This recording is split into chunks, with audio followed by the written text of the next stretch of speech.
Sir kidney health. ఎప్పుడైతే మనకి వడదెబ్బ తగులుతుందో దాని ఇంపాక్ట్ కూడా కంపల్సరీగా కిడ్నీస్ మీద ఉంటుంది. కిడ్నీలో ఒకవేళ స్టోన్స్ ఫామ్ అవుతున్నాయి అనేటప్పుడు అంటే Yes. బ్యాక్ పెయినా లేకపోతే కిడ్నీలో స్టోన్ ఉంది కాబట్టి ఈ పెయిన్ వస్తుందని ఎట్లా తెలుసుకోవాలి సార్?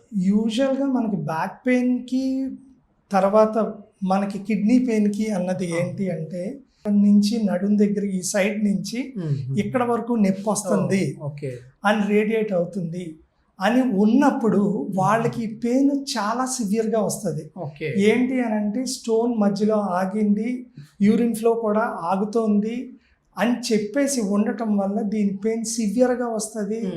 యూరిన్ వెళ్ళటానికి కష్టంగా ఉంటుంది, పెయిన్ అది ఎక్కువ ఉంటుంది, వామిటింగ్స్ కూడా అవుతూ ఉంటాయి, కొంతమందికి హై ఫీవర్ వస్తుంది. ఓకే వెంటనే it's emergency condition, so you have to meet the hospital. దాహం వేసేంత వరకు కూడా ఆగకుండా ఓకే కొద్దిగా మనం జాగ్రత్తగా ఉంటే దీని నుంచి తప్పించుకోవచ్చు. ఓకే కొంతమంది నేను మాటికి యూరిన్కి అది వెళ్ళవలసి వస్తుంది అని చెప్పి యూరిన్ చాలా మంది బాత్రూమ్ బాగాలేదను రిటైన్ చేస్తూ ఉంటారు.